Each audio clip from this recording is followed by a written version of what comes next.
Hello, everyone, and welcome to This Week in Stupid for the 5th of December, 2021. 4 days ago was Romania's national holiday, and as such, I feel that it is my duty to play you a segment of the Romanian national anthem. So, if you excuse me, I have to place my hand over my chest right here while we listen to the song designed for the beginning of football matches.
That's a big yikes.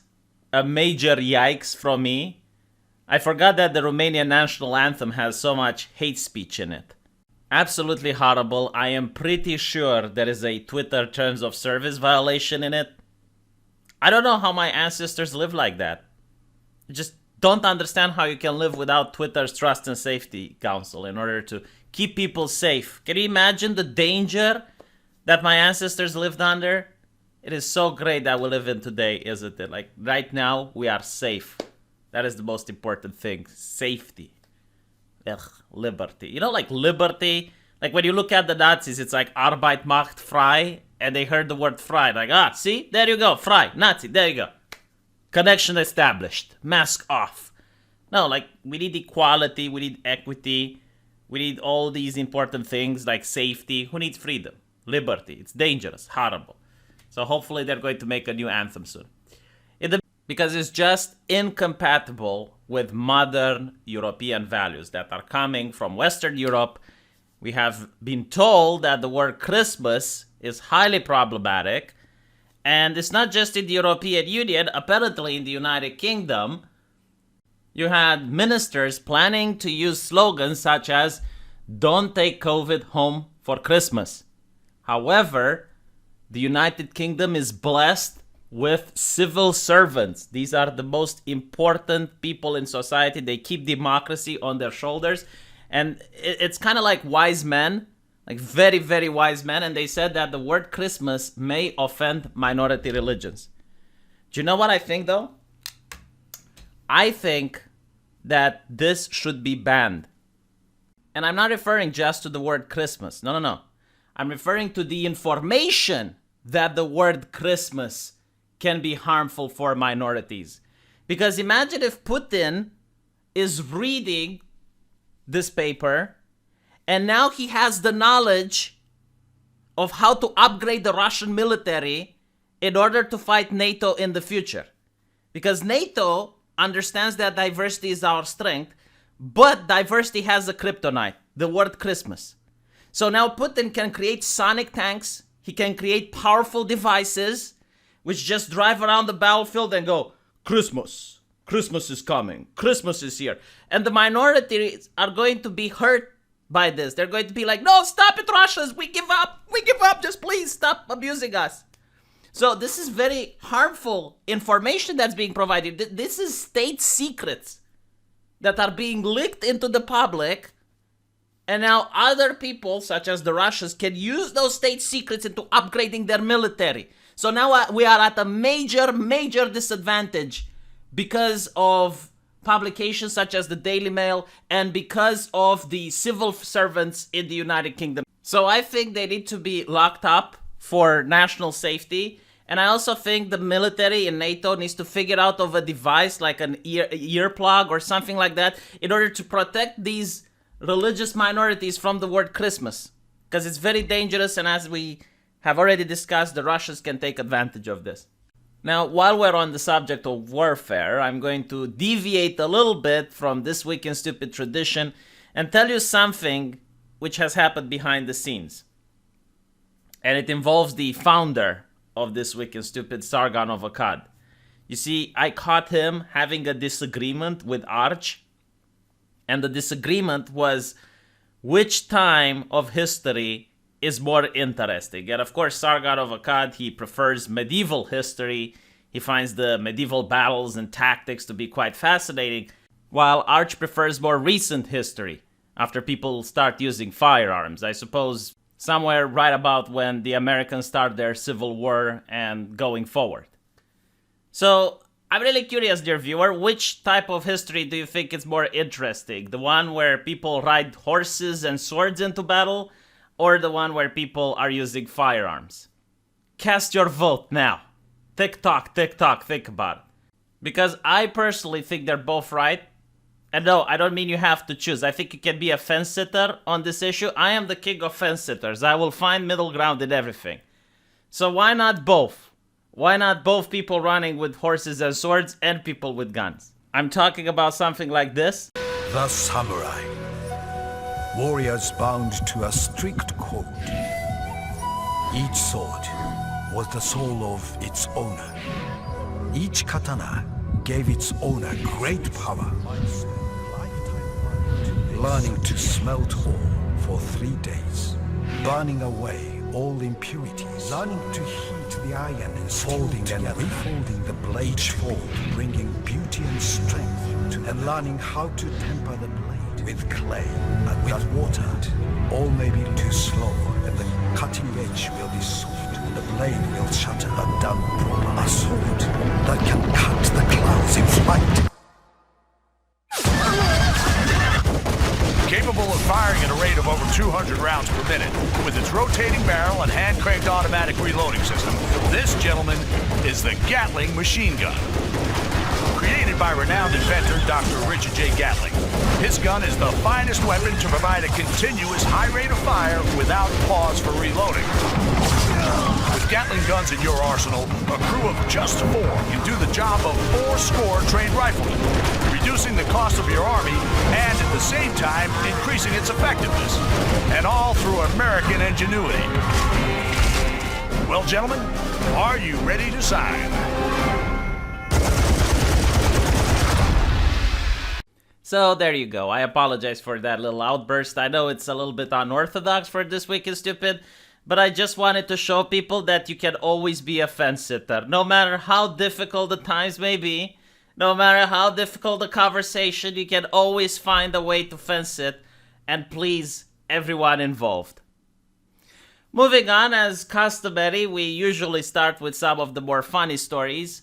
Apparently, a woman faked an elaborate wedding in a sad attempt to get her ex to text her. Because as we know, the best time to text an ex is when you're drunk, but an even better time is after she got married. So, as we can see here, she shared her story on TikTok, which went viral, and now it's in the New York Post.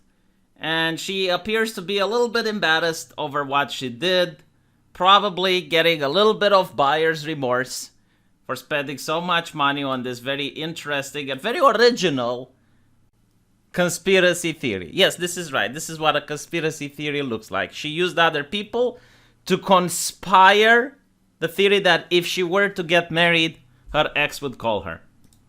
And you can see her right here with the crisis actor, a man she paid to pretend to be her husband. Here she is, standing beautifully in the radiant light.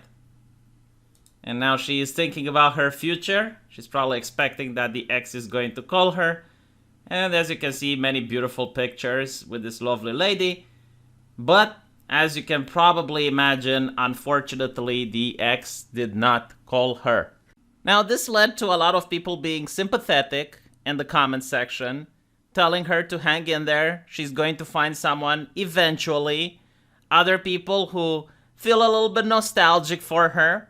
And this raises my faith in humanity, because we all know that if a man would do something like this in order to attract the attention of an ex-girlfriend, people would be just as sympathetic and understanding.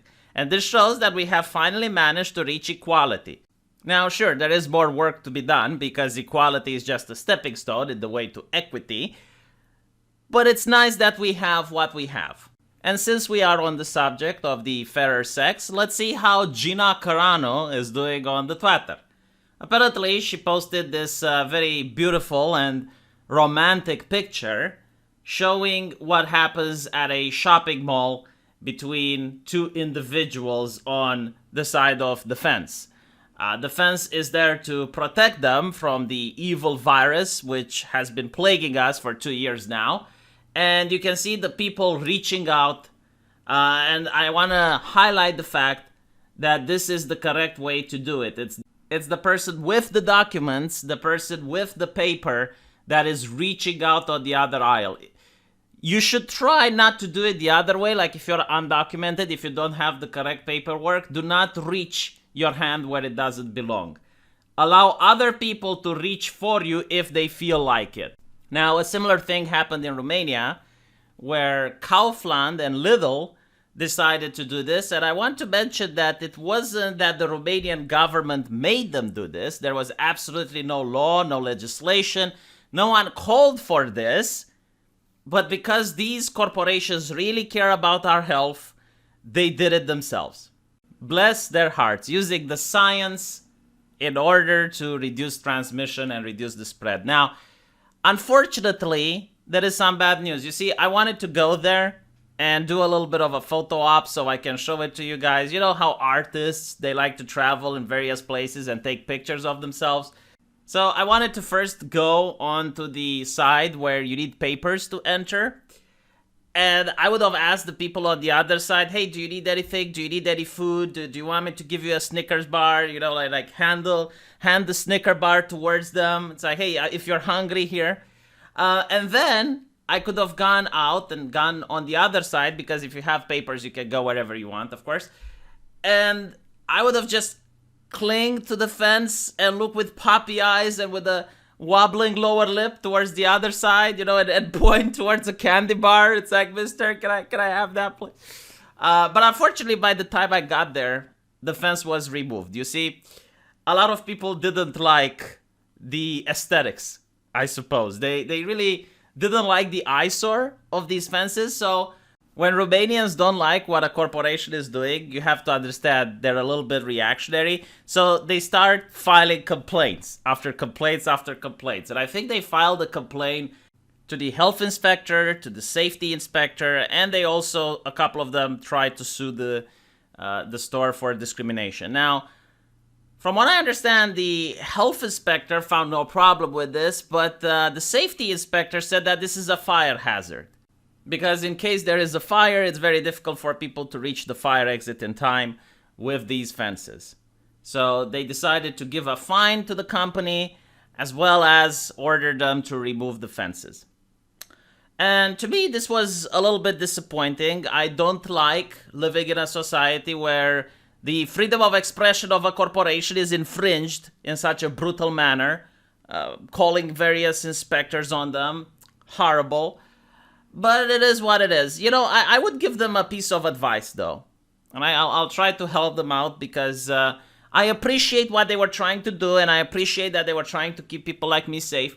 So instead of having like these very weird fences that look awful, why not just have a fake wall from the bottom all the way to the top?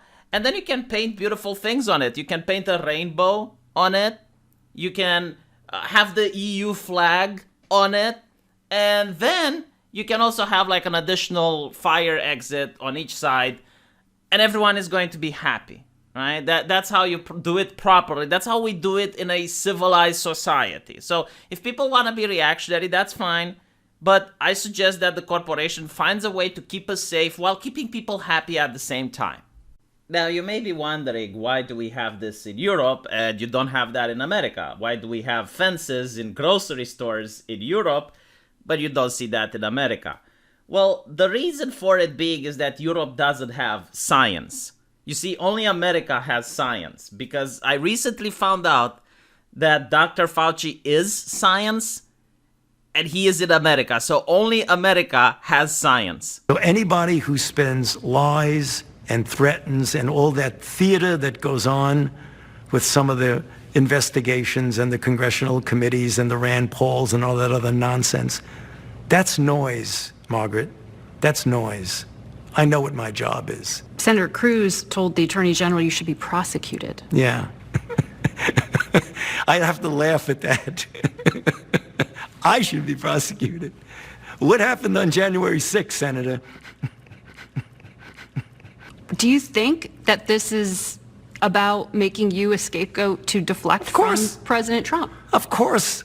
You have to be asleep not to figure that one out. Well, there are a lot of Republican senators taking aim at this. I mean, that's okay. I'm just going to do my job. And I'm going to be saving lives, and they're going to be lying. So it's easy to criticize, but they're really criticizing science, because I represent science. My God, that would make for such an awesome movie. Oh, damn. Wait. It already has been made, hasn't it? You're under arrest, Chancellor. Are you threatening me, Master Jedi? The Senate will decide your fate. I am the Senate. But honestly, if Dr. Fauci is the science, I'm really, really worried about the future. Can you imagine the type of world my kids will have to grow up into? I mean, 30 or 40 years from now, they may be living in a world without Dr. Fauci. They may be living in a world without the science. It's going to be the dark ages. How will they know what to do without the science? So really, I'm really worried about the future, and I hope like someone can bring this topic up to light, and humanity needs to have a conversation. Like, what do we do post Fauci? You know, when he retires. What do we do then? What do we as human beings do?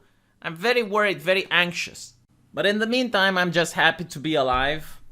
Romania doesn't have Dr. Fauci, so Romania doesn't have the science, but at least America has it, and it can export some of the science to Romania, so I'm glad for that.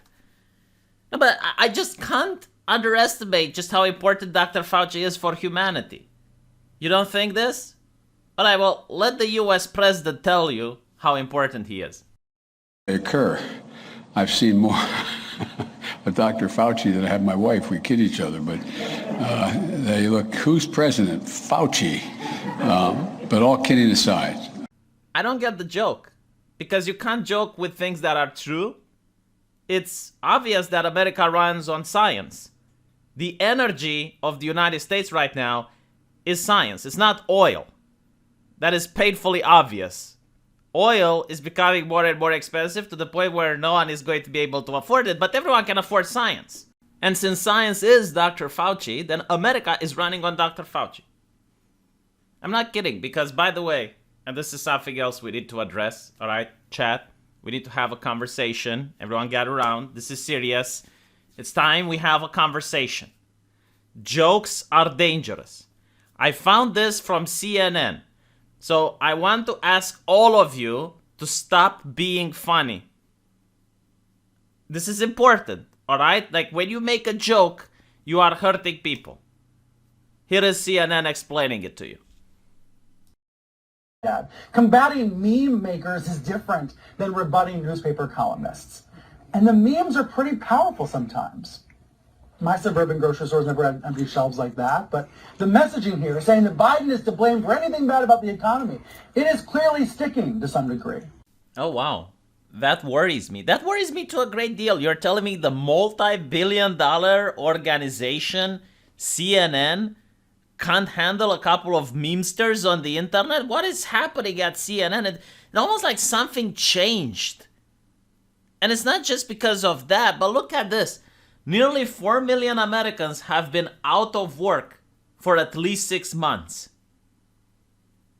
And then you have the actual person saying, the fuck you use my pick for? I'm not even unemployed. I'm at work right now. Why is CNN dropping the ball so often now? What is going on? Well, it turns out one of CNN's greatest assets, Chris Cuomo, got indefinitely suspended because he was helping his brother Andrew Cuomo figure out how to talk to the media about his improper behavior around women.